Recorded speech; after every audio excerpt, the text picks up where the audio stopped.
ஓம் ஸ்ரீ பிரித்யங்கரா தேவியே போற்றி போற்றி. நல்லதே நினைப்போம், நல்லதே நடக்கும். சக்தி பிரித்யங்கரா குழந்தைகளுக்கு இந்த தாயின் ஆசீர்வாதம் என்றுமே முழுமையாக கிடைக்கட்டும். நல்ல குழந்தையே, இன்று நீ இந்த வராகியினை தேடி வந்திருக்கிறாய் என்றால் என் குழந்தையின் மனதில் இருக்கின்ற எண்ணம் எனக்கு புரிந்துவிட்டது. என் குழந்தைக்கு மனதில் ஏதோ ஒரு ஆறாத ரணம் இருந்து கொண்டிருக்கிறது. அதற்கு இந்த வராகியிடம் இருந்து ஏதேனும் மருந்து கிடைத்து விடுமா? நம் தாயானவள் நமக்கு ஏதேனும் ஆறுதல் சொல்லிவிட மாட்டாளா என்றுதான் என் குழந்தை என்னை தேடிக் கொண்டிருந்தாய். என் தங்கமே, நீ என்னை தேடியது தெரிந்தவுடன் அம்மா உன்னை காண்பதற்காக ஓடோடி வந்துவிட்டேன். என் குழந்தையே, எப்பொழுதுமே ஒரு விஷயத்தை நன்றாக புரிந்து கொள்ள வேண்டும். சிலர் உன்னை வெறுக்கிறார்கள் என்றால் நீ மனதில் வேதனையோடு இருக்கின்றாய் அல்லவா? என் தங்கமே, நிச்சயமாக ஒருவரை முழுதாக புரிந்து கொள்ளாமல் அவர்கள் உன்னை வெறுத்து விடலாம். ஆனால் ஆரம்பத்தில் உங்களிடம் எப்படி நடந்து கொண்டார்கள், எப்படி பேசினார்கள் என்பதை அவர்கள் ஒருபோதும் நினைத்து பார்ப்பது கிடையாது. தேவைக்காக மட்டுமே பழகுகின்ற அன்பு என்பது உன்னை நிச்சயமாக எப்பொழுது வேண்டுமானாலும் விட்டு செல்லலாம். என் குழந்தையே, கடைசி வரைக்கும் தொடர வேண்டும் என்று நினைக்கின்ற அன்பானது எல்லா கஷ்டத்தையும் எல்லா அவமானத்தையும் தாண்டி உன்னை நிச்சயமாக தேடி வந்து கொண்டிருக்கிறது. என் குழந்தையே, அதை நீ புரிந்து கொள்ளாமல் இருந்ததனால்தான் இப்பொழுது இப்படி ஒரு சூழ்நிலையில் இருக்கிறாய். ஒரு நிமிடம் கூட அவர்கள் சிந்திக்கவில்லை தன் பக்கம் என்ன தவறு இருக்கிறது என்பதை. இல்லை அல்லவா?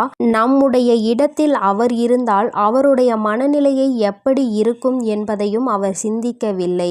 என் குழந்தையே, நீ இப்பொழுது உன் மனதில் வைத்திருக்கின்ற எண்ணம் என்ன என்று அம்மா உனக்கு தெளிவாக சொல்லிவிடவா? என் குழந்தையே, நீ உன்னை பிரிந்து சென்ற உறவை நினைத்து வருத்தம் கொண்டிருக்கிறாய். அப்பொழுது நீ என்ன நினைக்கிறாய் தெரியுமா?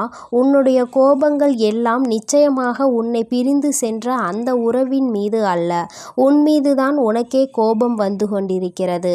நாம் ஏன் இந்த அளவிற்கு நேசித்தோம், இந்த அளவிற்கு ஏன் நம்பினோம், ஏன் இப்படி ஒரு பிரச்சனைக்கு இந்த அளவிற்கு நொடிந்து போகின்றோம், ஏன் இந்த அளவிற்கு இறங்கி போகிறோம் என்று உன் மீதுதான் உனக்கு கோபம் வருகிறது.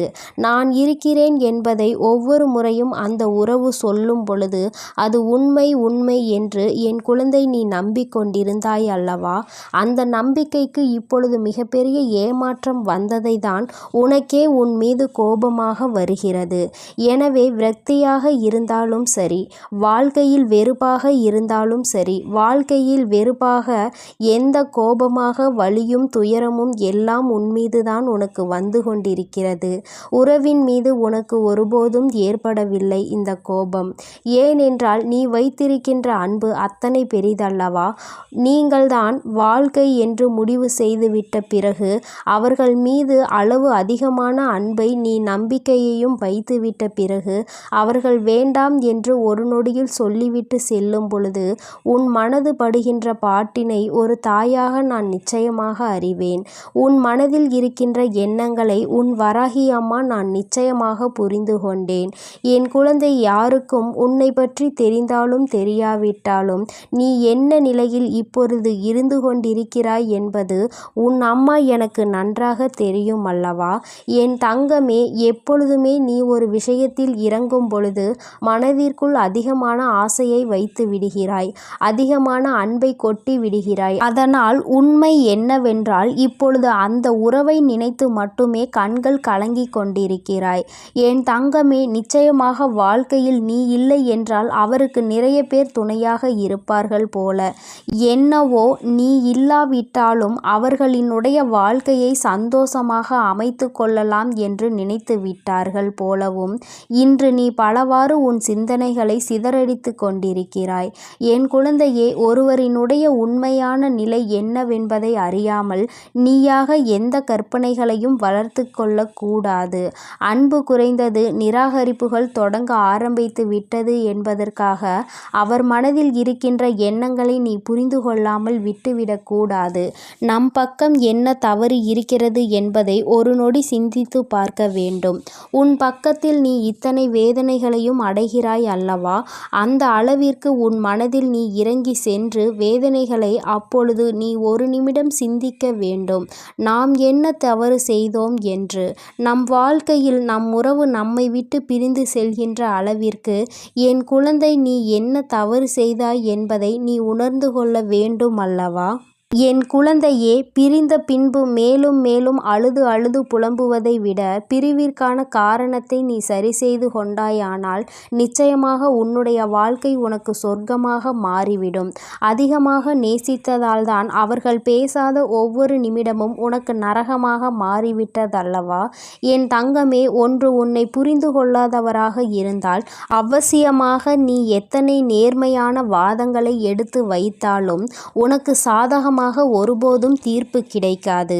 ஆனாலும் உன்னை உண்மையாக ஒரு உறவு நேசிக்கிறது, உன்னிடத்தில் உண்மையான அன்பு கொண்டிருக்கிறது என்றால் நிச்சயமாக மீண்டும் இந்த வாழ்க்கை உனக்கு நல்லபடியாக தொடரும் என்பதில் எந்த ஒரு மாற்று கருத்துமே கிடையாது. காத்திருப்பதனால் ஏற்படக்கூடிய வலி என்னவென்று நிச்சயமாக உண்மையாக நேசித்திருந்தால் அது உனக்கு தெரிந்துவிடும். உனக்கு புரிந்து விட்டது. அது இப்போது உன்னுடைய உறவு உண்மையாக நேசிக்கிறதா என்ற சந்தேகமும் உனக்குள் இருந்து கொண்டிருக்கிறது. என் தங்கமே, நினைக்கும் நேரத்தில் எல்லாம் பேச முடியாத நிமிடங்கள் இப்பொழுது உனக்கு அதிகமாகிவிட்டது. முன்பெல்லாம் அருகிலே இருந்த ஒரு உறவு இப்பொழுது தூரமாக இருக்கிறது. அங்கிருந்து அழைப்பு வராதா என்று காத்து கொண்டிருக்கிற உன்னுடைய இதயத்தின் வலி என்னவென்பதை உன் அம்மா நான் நன்கு புரிந்து கொண்டேன். அது எத்தனை அதிகமான வலி என்பது நிச்சயமாக எனக்கு தெரியும். என் தங்கமே, பேசாத நேரத்தில் உனக்கு வலிகள் இருந்தாலும் அந்த அழைப்பு ஒரு நிமிடம் வந்துவிட்டால் அவை எல்லாம் அனல் போல பறந்துவிடும். உனக்குள் இருந்த இத்தனை எண்ணங்கள், இத்தனை சிந்தனைகள், இத்தனை கோபங்கள் எல்லாம் உன்னை விட்டு பறந்துவிடும் என்பதை நான் நன்கு உணர்வேன். என் தங்கமே, உனக்கான அழைப்பு மிக விரைவாகவே வரப்போகிறது. உன் மனதிற்குள் இருக்கின்ற அன்பு உண்மை என்பதால் நிச்சயமாக அந்த அன்பு உன்னை தேடி வரப்போகிறது. அந்த அன்பிற்கு உன்னை பற்றி புரிவதற்கு சில கால தாமதம் எடுத்துக்கொண்டது உண்மைதான். ஏனென்றால் சில மாய சூழ்ச்சி வலைகள் அங்கே பின்னப்பட்டிருந்தது. உன்னை பற்றிய தவறான எண்ணங்கள் விதைக்கப்பட்டிருந்தது. இப்பொழுது உண்மையான அன்பு என்னவென்பதை உணரத் தொடங்கிவிட்டது உன்னுடைய உயிரான அந்த உறவு. ஏனென்றால் உண்மையான அன்பு என்றால் என்ன? தன்னை உண்மையாகவே யார் அதிக அன்பு வைத்து பார்த்து கொள்வார்கள், நம் மீது உண்மையான அக்கறை கொண்டவர்கள் யார் என்பதை ஒரு நாள் வெட்ட வெளிச்சமாக தெரிந்துதானே ஆக வேண்டும். இப்பொழுது அவர் அதை தெரிந்து கொள்வதற்கான சூழ்நிலையில்தான் இருந்து கொண்டிருக்கிறார். எல்லா உண்மைகளையும் தெரிந்து கொண்டதோடு மட்டுமல்லாமல் நீ அவர் மேல் எத்தனை அன்பு வைத்திருக்கிறாய் என்பதும் உன்னுடைய அந்த வாழ்க்கை துணைக்கு புரிய ஆரம்பித்து விட்டது. இதுவரை இத்தனை சலசலப்புகளையும் சஞ்சலங்களையும் மறந்துவிட்டு இனிமேல் இந்த வாழ்க்கை உனக்கு சிறப்பாக இருக்க போகிறது. சுயநல மனிதர்கள் நிறைந்து உள்ள இங்கே ஒருவர் சந்தோஷமாக இருந்தால் மற்றவர்களுக்கு பிடிப்பதில்லை. அது ஏனென்றால் இன்னமும் புரியாத புதிராக இருந்து கொண்டிருக்கிறது. ஒருவன் சிரித்தால் இன்னொருவன் வயிற்றெரிச்சல் படுகிறான். என் தங்கமே, நிச்சயமாக இந்த வாழ்க்கை உனக்கு மீண்டும் நல்லபடியாக திரும்ப கிடைக்கும் பொழுது சந்தோஷம் அடைபவர்களை விட வயிற்றெரிச்சல் படுபவர்கள்தான் அதிகம் இருக்க போகிறார்கள் என்பது நிதர்சனமான உண்மை. என் பிள்ளையே, நீ அழுவதற்கெல்லாம் உனக்கு நிச்சயமாக நல்லதொரு பதில் கிடைக்கத்தான் போகிறது.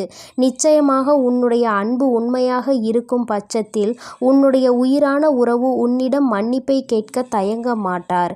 ஏனென்றால் அவர் பட்ட வேதனைகள் அத்தனை கொடியது. பிரிந்து சென்றதனால் வாழ்க்கையில் பட்ட வலிகளும் வேதனைகளும் அதிகமாக வந்த பிறகுதான் உன்னுடைய அருமை என்னவென்பதை புரிந்து கொண்டார்கள்.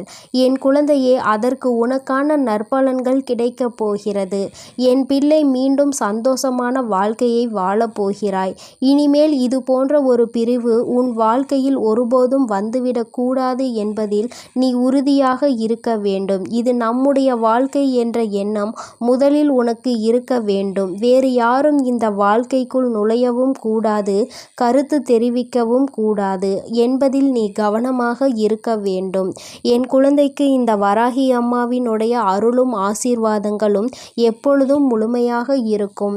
என் தங்கமே, அதனால் நீ எதற்காகவும் கலங்காதே, எதை நினைத்தும் வருந்தாதே. நீ நல்லதையே நினைத்தால் உன் வாழ்வில் எப்பொழுதும் உனக்கு நல்லது மட்டுமே நடக்கும். ஓம் என் அன்பு குழந்தைக்கு இந்த சக்தி பிரித்யங்கராவின் அன்பும் ஆசீர்வாதமும் முழுவதுமாக கிடைக்கும். ஓம் ஸ்ரீ பிரித்யங்கரா தேவியே போற்றி போற்றி. ஓம் ஸ்ரீ பிரித்யங்கரா தேவியே போற்றி போற்றி.